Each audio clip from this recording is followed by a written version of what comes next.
Welcome back to Aquatic Australia. Today we're diving with Image Divers, a great charter boat out of Hillary's Marina that's 20 minutes north of Perth. We're diving Swirl Reef on the north side of Rottnest Island. You can see a swirl on the surface caused by swell interacting with a cave. It's a favourite site. With many caves, the widescreen format doesn't always let us see the height well, so you'll sometimes see the view zoom out to a squarer shape. We find a large fissure that leads down into the reef. It's beautiful, but it doesn't lead anywhere, so we fly back up again.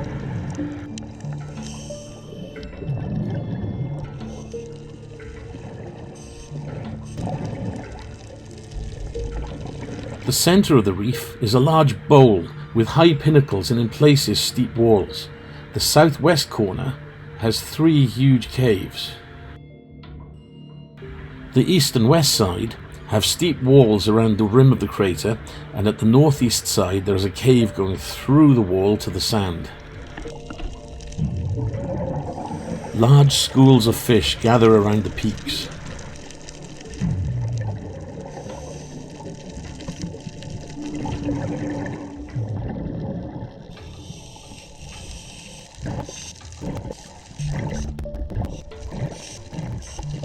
We swim northeast along the inside eastern wall, which in places overhangs and creates caverns,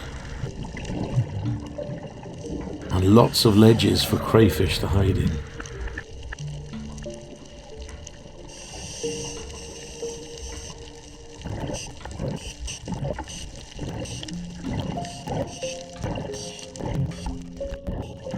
At the northeast inside corner of the bowl, there is a large cave or tunnel which passes right through the wall, leading to the outside wall. I like to call this the gatehouse.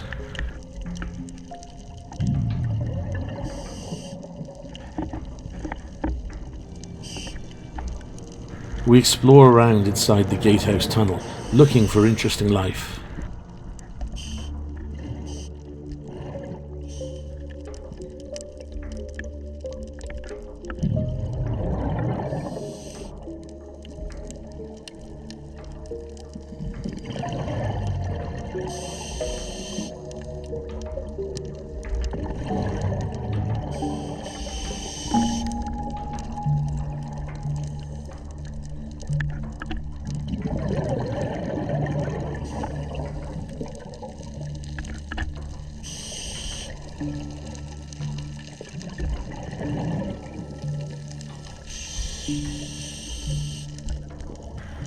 I find a cray surrounded by what looks like crayfish larvae.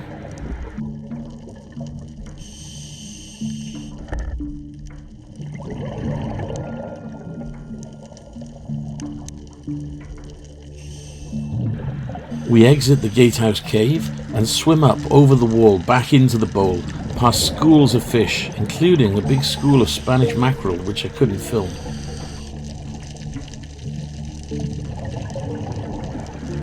We head back to the southwest corner on the inside northernmost wall, past big schools of fish called pomfrets.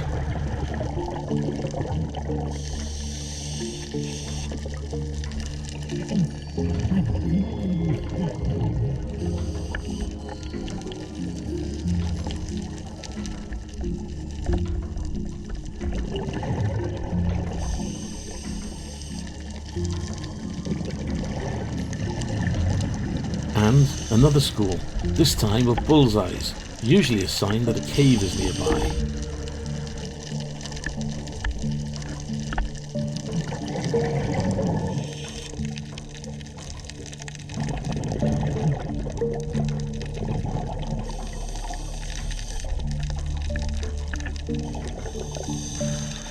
We head past that boat to the outside of the west wall, around a peninsula, and then we find the entrance to the giant Swirl main cave.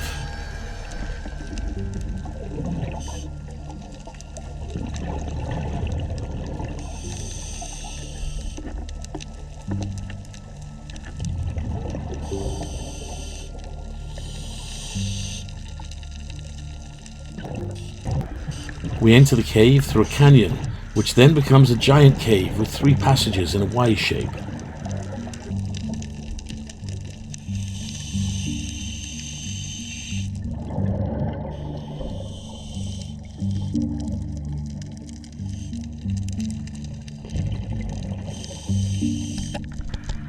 This main passage of the cave is about 7 or 8 meters high.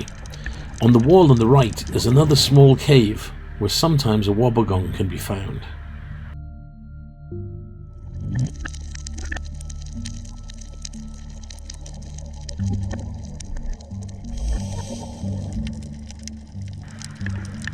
I find a white barred boxfish and some nice corals with a colourful nudibranch in front of the soft corals, blue light streaming in from above.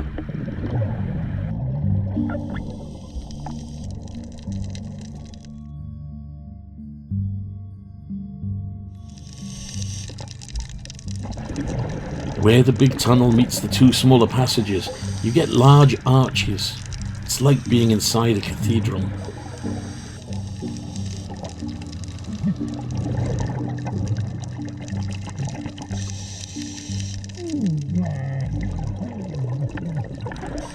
With my air running low, as well as our allotted time, my buddy and I head up through the cave entrance back to the boat and do our decompression stops.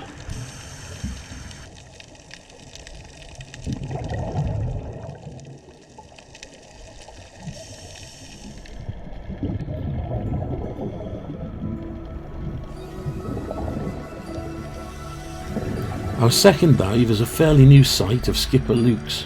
Not as spectacular, but nice, lots of long tunnels, low arches and lots of life.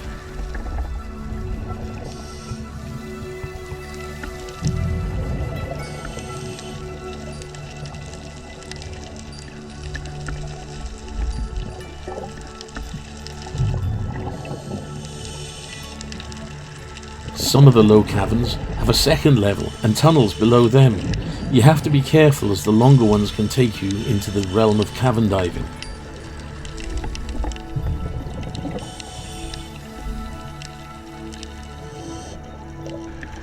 Today we only have single tanks, so we take care to only go through short overhead sections with quick access to the surface, or swim-throughs, rather than actual caverns.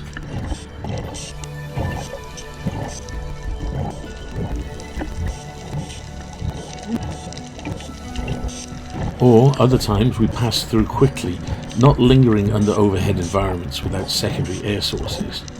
But everywhere we pass here,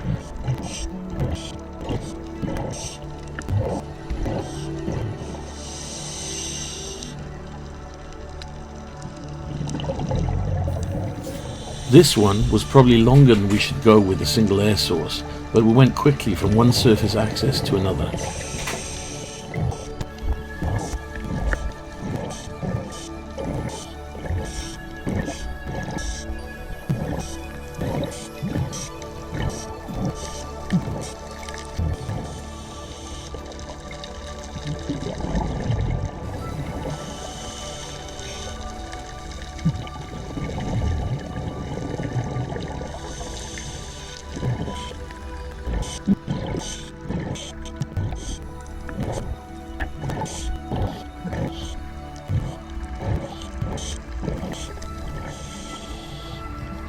Returning to the boat area, we spot the anchor and go down to check it for clearance.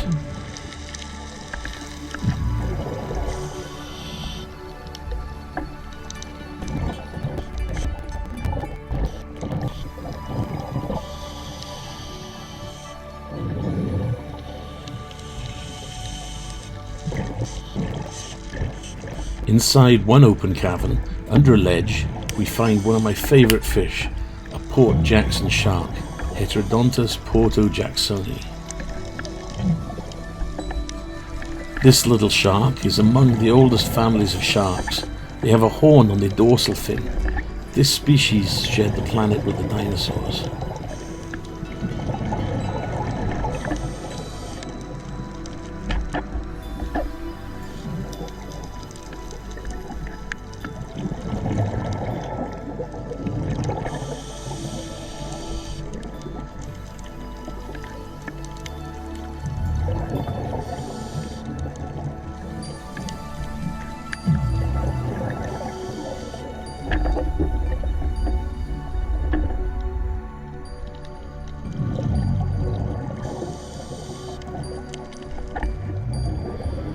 dive class passes us on their way back to the boat. Thanks for watching. I'm your host, Sharky Jones. Please hit like and subscribe and stick around to see the still photo section of this video, and join us again next time on Aquatic Australia.